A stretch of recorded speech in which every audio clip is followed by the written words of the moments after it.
saya dari Taman Baca Mekar. Aku temannya Sakti. Kalau menurut aku, Sakti itu teman yang baik. Udah gitu, dia itu kan lebih dewasa dari aku gitu kan. Lagi pula dia udah SMA. Dia kalau kami ada cekcok dia sering ngelerai apa gitu. Beberapa dari kami juga manggil dia abang karena itulah.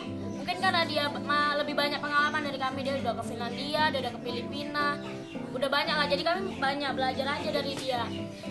Udah gitu kalau kesehariannya itu dia di rumah sering ngeliat dia tuh naik sepeda kemana-mana gitu kan. Lagi pula dia kalau pulang sekolah itu lebih sering di rumah dulu memang. Tapi kalau udah jadwalnya kita ngumpul, dia rela tuh naik sepeda muter-muter nyari kawannya, ayo kumpul gitu. Ya baik, pinter, lumayan manis sih. Dia tuh kalau ngumpul tuh paling enak orangnya. Kalau diajak ngumpul, dia tuh suka ngordinir kawan-kawan dia yang lain gitu. Oh kayak the best lah buat Sakti gitu. Iya. Ya udah. Cerita Taman Baca Mekar ini, aku sehari-hari memang mendampingi mereka setidaknya dalam seminggu. Itu nggak bisa tetap, kadang bisa, kalau aku sibuk seminggu sekali, tapi bisa jadi kadang seminggu sampai bisa 5 kali, karena kadang-kadang siang, bisa juga kadang-kadang aku makannya malam. Misalnya kalau anak ini pas libur sekolah, di antaranya kan sebagian dari sekolah dan tidak. Nah kalau di sekolah, ya kadang di hari libur atau pulang sekolah, atau kalau ketika hari libur kami bisa malah kadang siang malam. Bahkan kami kadang-kadang bisa tidur bareng di sanggar itu, tidur sama-sama, yang laki-laki di luar, kami yang perempuan di dalam. Nah di situ kami banyak mengerjakan berbagai kegiatan semuanya dilakukan sambil melalui permainan, dan media-media yang kami lakukan juga media yang sesuai dengan kondisi setempat. Misalnya ketika anak-anak mau meneliti bagaimana kondisi lingkungan mereka, misalnya ke kondisi sungai, maka kami langsung ke sungai. Maka medianya itu ya sungai itu, bagaimana kondisi sungai mereka. Akhirnya supaya tadi bisa menjadi sebuah pemahaman bagi anak-anak, kami menggunakan medianya media lagu. Jadilah sebuah lagu karya bersama.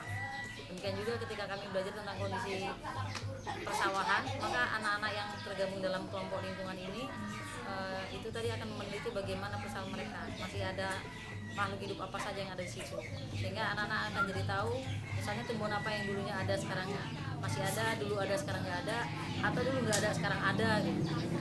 Misalnya kalau dulu ada genjer, sekarang kan nggak ada karena sudah pakai pupuk kimia.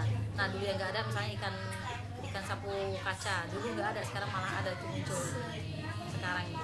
Nah anak-anak ini juga terbiasa dengan setiap ada pemilihan, siapapun yang akan mengikuti sebuah kegiatan apapun, itu biasanya mereka terlatih untuk membiasakan diri untuk mengadakan pemilihan. Misalnya saja ketika ada camp internasional di Finlandia, terpilihlah Sakti. Kenapa Sakti bisa terpilih? Itu mereka itu mengadakan voting suara, satu orang satu suara. Jadi untuk peserta anak-anak yang tergabung di Taman Baca Mekar ini yang usianya mulai bisa dipilih usia 12 sampai usia 17, sebelum 18, yang penting belum sampai 18 itu berhak untuk dipilih. Nah yang usia di bawah itu atau lewat itu tidak boleh memilih. Maka ketika pemilihan itu mereka dibagi dua kelompok. Yang pertama usia anak-anak yang berhak untuk dipilih, yang kedua anak-anak yang tidak bisa memilih. Nah anak-anak yang tidak bisa memilih, mereka tidak punya suara untuk memilih, tapi anak yang bisa dipilih itu yang punya suara. Jadi mereka boleh memilih dirinya sendiri. Dari sekitar 50 anak-anak yang berhak untuk memilih dan dipilih itu terpilihlah Sakti dengan jumlah suara terbanyak.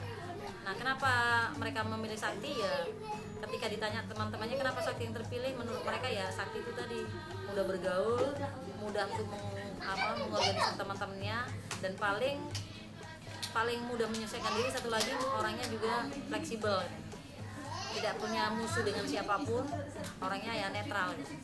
Jadi yang akhirnya Sakti yang terpilih untuk camp nasional, dan yang terakhir dia juga terpilih ke Filipina untuk bagaimana mengetahui partisipasi anak dalam sebuah kegiatan pembelajaran dan kegiatan apapun yang dilakukan oleh pemerintah. Maka untuk mengetahui tingkat partisipasinya, mereka mengikuti kegiatan di Filipina.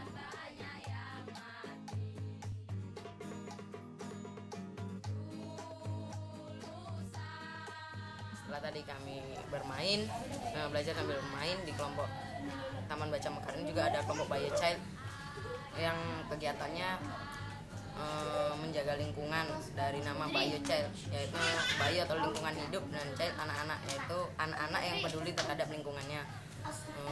Desa kami ini kami mengadakan peduli lingkungan yang salah satunya itu menanam pohon walaupun nggak besar, seperti memanfaatkan lahan yang tidak terpakai seperti menanam serai di pinggir jalan walaupun pohon yang nggak besar tapi mengurangi efek dari abu yang berterbangan dari jalan.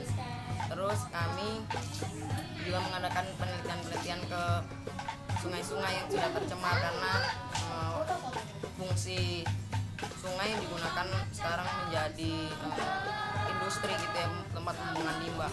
Di situ kami menemukan bahwa sungai kami sudah tercemar. Kami mengungkapkannya melalui media lagu, teater agar penyampaiannya tidak membosankan, juga bisa didengar atau bisa dilihat oleh orang banyak. Kami menampilkannya di event-event atau di acara-acara yang didampingi oleh orang-orang dewasa atau orang yang bersangkutan yang bertanggung jawab tentang lingkungan kami itu.